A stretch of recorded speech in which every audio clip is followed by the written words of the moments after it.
अगर मैं तुम्हें अपने एक्सपीरियंस से बताऊं तो स्ट्रीट फाइट जीतने का सबसे इजीएस्ट तरीका किसी को हराना नहीं होता, बल्कि कभी कभी सिर्फ एक अच्छा डिसीजन तुम्हें फाइट जिता सकता है। ज्यादातर लोग सोचते हैं कि फाइट जीतने के लिए स्ट्रॉन्ग बॉडी, मार्शल आर्ट्स या पावरफुल पंचेस की जरूरत पड़ती है, बट रियलिटी थोड़ी सी अलग है। स्ट्रीट फाइट में कोई रूल्स नहीं होते और यहां कोई भी रेफरी नहीं होता, इसीलिए तुम्हें इन सभी चीजों के साथ साथ कई और चीजों की भी जरूरत पड़ती है। साथ ही कई बार सामने वाला इंसान सिर्फ लड़ाई करने के लिए फाइट नहीं करता, बल्कि वो तुम्हें खत्म करने के लिए फाइट करता है। लेकिन फिर भी यहाँ कुछ लोग हैं जो सोचते हैं कि मैं कभी फाइट में पढ़ूंगा ही नहीं, लेकिन रियल लाइफ में सिचुएशंस परमिशंस लेके नहीं आती।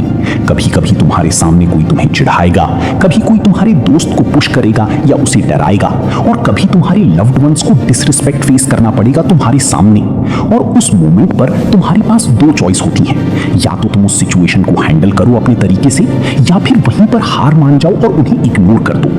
रियल लाइफ में जीतता सिर्फ वही इंसान है जो फाइट को कंट्रोल करता है, चाहे वो फाइट स्टार्ट होने से पहले ही खत्म क्यों ना करना हो। और आज तुम एग्जैक्टली वही सिस्टम समझने वाले हो, किसी भी स्ट्रीट फाइट को जीतने का स्मार्टेस्ट और सेफेस्ट वे, जो तुम्हें अननेसेसरी फाइट से बचाएगा।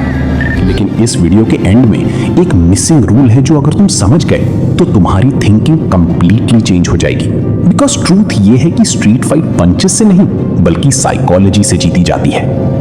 और सबसे पहले तुम्हें समझना पड़ेगा कि फाइट एक्चुअली स्टार्ट कैसे होती है। Street fight psychology. तुम शायद सोचते होंगे कि स्ट्रीट फाइट तब स्टार्ट होती है जब पहला पंच पड़ता है, लेकिन रियलिटी कुछ और ही है। स्ट्रीट फाइट का पहला पंच हाथ से नहीं बल्कि ईगो से पड़ता है। फॉर एग्जाम्पल, कोई तुम्हें रोड पर पुश कर देता है, या फिर कोई आंखों में आंखें डालकर तुमसे कहता है कि क्या कर लेगा। उस मोमेंट पर तुम्हारे अंदर दो चीजें एक्टिवेट होती हैं, जिसमें से पहला है गुस्सा और दूसरा है ईगो।